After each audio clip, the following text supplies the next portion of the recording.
Almost Somewhere, Chapter 14. Priorities. Something wakes me early the next morning. Holding my breath, I listen for movement outside my room door. The hotel's parking area forms a courtyard with a room situated around it. My motorcycle is parked right in front of my room door. With the curtains drawn, it is pitch dark in the room. Still listening for any indication that someone is tampering with my motorcycle lock, trying to steal the motorcycle, I locate my cell phone and activate the screen. 5 a.m. Wonderful. Clenching my jaw, I brave the morning mountain air and get out of bed to check on my motorcycle. White dragon's breath greets me as I open the door. After a quick inspection, I'm satisfied that the motorcycle is fine and then go back inside. For a moment, I contemplate getting back in bed, but the thought of adventure awaiting me gets me in the shower. By 6 a.m., I'm ready to take on the road. The sun is slowly melting the dragon's breath. However, the chilly mountain air still cuts to the bone. Knowing that it will be warm in an hour, and not wanting to unstrap my bags later, I leave my fleece jacket in my bag and brave the cold. Having paid for the room in advance, I give one last look at the other backpacker's room, where snoring can be heard, and then start the motorcycle. The smell of freshly baked bread rolls guides me down the road to a corner restaurant. Unsurely I bring the motorcycle to a standstill at the restaurant. Around 20 soldiers stare at me where they are enjoying a morning coffee at the restaurant. I've had my fair share of military roadblocks in Asia, and I've even watched an action movie with about 15 soldiers at Previheer Temple in Cambodia, but this is the first time I'm going to have breakfast with so many soldiers. After smiling politely and strategically turning slowly around to show I have no weapons, I choose an outside table near my motorcycle. Why there would be so many soldiers in this small town, let alone in a restaurant, I have no idea. And I have no wish to find out as well. Morning, can I help? I almost fall off my chair as a nice Vietnamese lady speaks behind me. Morning, can I have 2 rolls with eggs, please? No eggs, only cheese. I should have guessed she has no eggs. I had not seen a chicken since I came into town. Cheese is fine, thank you. Would you like some coffee? Yes, please. With a nod, the lady disappears inside. A short while later she comes back with a strong mountain brew cup of coffee that will make any farmer proud.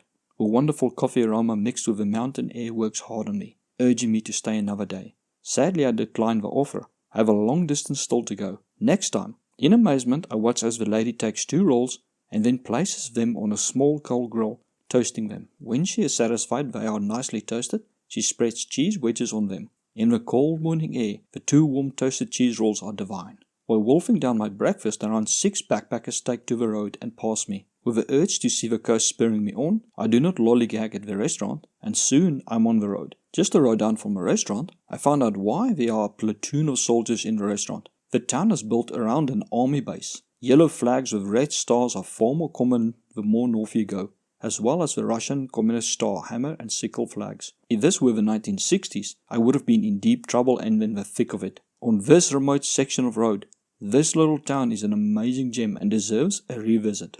The stars must have been naughty last night, as they got a spanking and start to cry softly. Their tears, together with the refreshing morning mountain air, makes me wish I dressed warmer. The beautiful scenery and peaceful atmosphere, however, makes up for an enduring, teeth-chattering ride while I wait for the sun to burn the mist away. Just around a bend on the outskirts of town, something atop the hill next to me attracts my attention, forcing me to go and have a closer look. At the top of the hill, I find a war memorial, dedicated to a major battle that occurred at the Kham Duc air base during the Vietnam War. At the time, the base was manned by US troops. The PAVN 2nd Division, under the leadership of North Vietnamese General Cha Hun Man, failed to capture Da Nang and disengaged from battle in order to have the 2nd Division rest in the mountains. General Cha Hun Man decided to attack the small airstrip at Kham Duc in order to cut off US air support. The North Vietnamese 2nd Division surrounded Kham Duc on the morning of 11th May and launched a devastating attack against the United States-led forces. After several outposts had been overrun, General Westmoreland ordered Kham Duc to be evacuated. During heavy shelling and small arms fire, the 834th Air Division extracted both military and civilian people in Kham Duc. The extraction cost the US 9 military aircraft and was a major defeat for the US military. Accurate numbers were not recorded.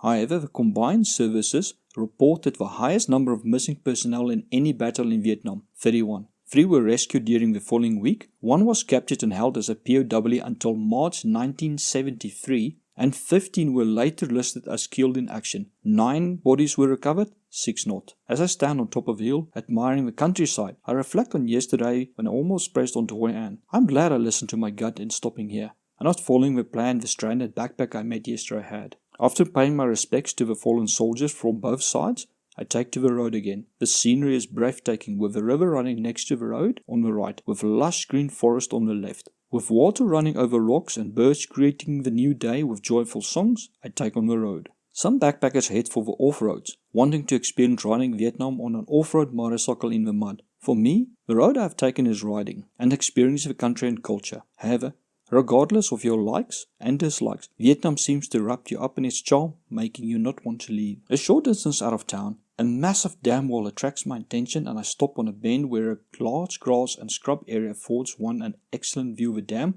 and surrounding mountains. Excitedly I jump off a motorcycle and iPhone in hand head over to the edge of a clearing. Looking at the LCD display, I inch closer to the edge to get the perfect shot and trip a landmine. I clench my jaw as the revolting smell of freshly disturbed human feces attacks my nose. My stomach turns as I glance down. Human landmines cover the area. A chill runs down my spine as I pull my shoe through the grass, trying to clear it. However, the person must have had peanut butter to eat, as the stuff sticks and refuses to come off. In desperation, I hop on one leg over to a water pool that remained of last night's heavy rain. 10 minutes of grinding my shoe in the mud and water finally clears all evidence of my shoe. What a crap experience so early in the morning. Having left town a bit later than I wanted, I opened the throttle wide and let the motorcycle run at full song. Man, this is riding. My heart bounces joyfully in my chest. Running a nice bend in the road flat out, my heart stops when a roadblock comes into view. Luckily, the little Yamaha has amazing disc brakes and I stop effortlessly. I wait for the goats to cross the road, and as I do, one steps out from a bunch and moves a few steps closer to me. Standing in the middle of the road, he scratches behind his ear and then looks at me. With a Men in Black, Tommy Lee Jones look, he stares me down. "You lose something over here, Hondo." Tommy Lee Jones' voice sounds amazed. "No, sir," I mentally reply. "Ride slower." "Yes, sir." The goat jerks his head up and then joins the rest of the goats. I sigh with relief. Lucky he did not ask me to look into the small red light. What was I going to say again? For safety, I decide to keep my speed at 50 kilometers an hour. A few kilometers further on, I pass a large metal bridge. Buildings that look like hotels beckon from the other side. Curiosity overwhelms me and I just have to go and have a look. About 6 small hotels and 2 roadside restaurants greet me on the other side. Together, they form an amazing mountain retreat overlooking the river. My heart jumps from joy as I spot a signpost outside a restaurant depicting coffee and a sundae ice cream. I can barely park my motorcycle fast enough. Yippee, ice cream! 5 locals have taken up position around a table, playing a board game. I take a spot one table from them. "Hi, I would like to order ice cream," I inform a server as he nears my table. "Sorry, no ice cream." "But you have a sign outside showing ice cream." "Ah, I bought that years ago because it looks nice." "No ice cream." "We have coffee." I sigh. You can always count on them to have coffee. "Yes, coffee would be nice, thank you." "You want a cone with the coffee?" a server asks. "Cone?" I reply and frown, causing the man to walk to a nearby fridge and pull out an ice cream cone similar to a cornetto. "Yes, please," I smile. "So, if it has a cone around and is not on a stick, it is not ice cream," I chuckle to myself. While munching on my fake cornetto, I pull out my iPad and open up my map application. "Goobly-goob," one of the locals says and points to the iPad. "I'm sorry, I do not understand," I reply, drawing a blank from a guy. He looks at me for a moment and then gets up and walks over to me. After glancing at the iPad for a few seconds, he shoots off a string of Vietnamese, causing the other 4 guys to get up and come over as well. Nervously, I glance around as 5 locals going off in Vietnamese and pointing to my iPad are surrounding me. I swallow hard and measure the distance to my motorcycle. Crap, why did I have to take the table so far from it? "Is that a map of Vietnam?" someone asks next to me, almost causing me to fall off my chair. Turning my attention to the voice, a kid of about 8 years old smiles at me. "Yes, want to see?" I reply and zoom the map in enough that our position and a few of the nearby towns become visible. This causes a consternation amongst the men as they point to the town names and then in different directions I assume must be the direction of some of the towns. They have never seen an iPad, only heard of it, and have never seen a digital map, the kid explains. I give him a treat by panning the map a bit, fascinating them. A truck arrives and breaks up the party. The men talk amongst themselves and then one speaks to the kid. "They say thank you for teaching them something new," the kid translates. I nod my head and smile at the men, who return my gesture and then head off to catch their ride to work. A short while later my coffee arrives. For a moment I reflect on what just transpired. How interesting life is. Sometimes we take things for granted. What is part of our daily life, others have never even seen, let alone experienced. Coffee aroma pulls me back to reality. Looking down, I swallow hard. A manual metal percolator with coffee as thick as tar laughs at me. The coffee is in a filter in a metal cup over a glass cup. Almost no coffee is in the cup, as it drips through the filter slower than molasses in Arctic winter. Trying to speed things up, I pour more hot water into the cup while moving the ground coffee around. Failing to increase the speed of the coffee passing through the filter, I push down on the ground coffee with a spoon. Thick brown muddy water drips into the glass. As the coffee in the glass starts to go solid, I contemplate pouring water directly into the glass to dilute it. However, Frank Hopkins in the movie Hidalgo said that if you can throw a horseshoe into the pot and it stands up straight, the coffee is ready. I swallow hard. This coffee can dissolve a horseshoe. My stomach contests me drinking it. However, I'm not afraid. I tell myself as I stare at the monster I've created. I used to drink 3 triple espressos in a row when I was in IT, although that was a long time ago. I go for it. The first sip shocks my brain to the back of my skull. By the third sip, the hair in my chest are standing up straight. Halfway through and my body transforms into the Hulk, without the green, but with all the strength. By the end of the cup, I'm Yoda the Jedi Master as I float over the ground, feeling indestructible.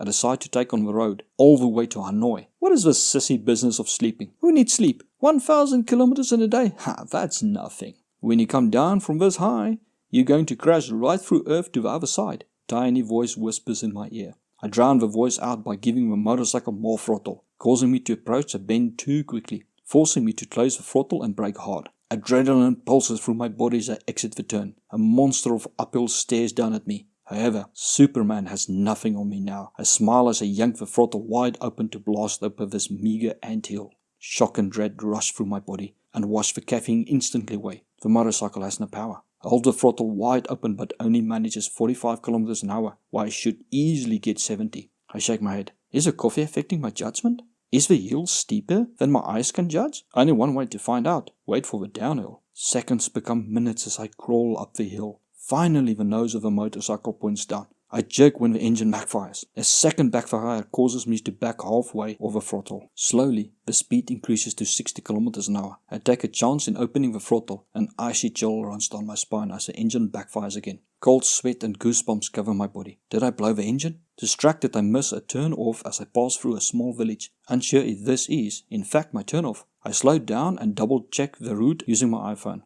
Realizing I need to turn around and take the turn off, I stop alongside the road and wait for a motorcycle to pass. An uneasy feeling comes over me and I scan the hill next to me. My eyes widen. What I had earlier thought was houses are in fact shrines. This is a massive graveyard. A chill ripples through my body as the engine sputters and dies. An eerie silence descends over the place. Quickly I jump off a motorcycle and push it to the other side of the road, facing back to the turnoff. I take a deep breath and hit the starter button. The engine lazily turns over but refuses to start. Closing my eyes, I turn the ignition off while shooting a quick prayer up. My second attempt at starting the engine is rewarded with a few coughs from the engine. Taking a deep breath, I open the throttle a bit and then try again. My heart jumps from joy as the engine sputters to life. Although it misses, coughs and backfires, I manage to get the engine speed high enough to pull away. By the time I negotiate the turn-off, the engine has settled but has no power. Up to 1/4 throttle the engine responds, but opening the throttle more has no effect at all. As the road slowly passes under me, I try to distract myself from worrying about being stranded in the mountains with a broken scooter by amusing myself as to other road users. 2 guys on a motorcycle do a good job at distracting my mind for a few seconds. With a background in mechanics due to having rebuilt earth-moving machines and modifying cars with my dad since I could walk, I start to run through the possible problems the engine could have. Although the engine feels weak, I managed to get 60 kilometers an hour on level areas, and keeping the throttle fully open does not result in the engine running out of fuel. That rules out a fuel starvation problem.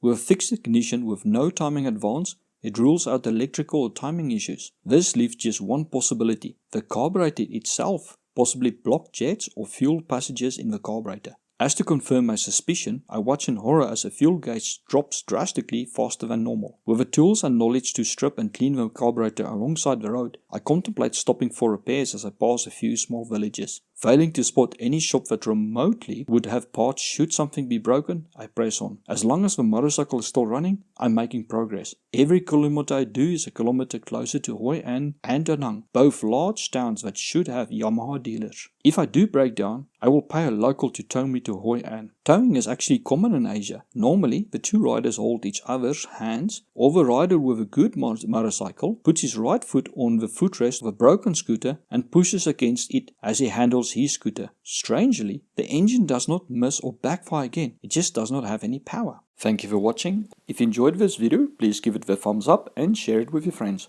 Also consider getting the book from the links in the description below, or buying me a cup of coffee from the PayPal link in the description below. This will enable me to continue making videos like this. For guidebooks about motorbiking in Cambodia and Vietnam, as well as other travel guidebooks, see the links in the description below.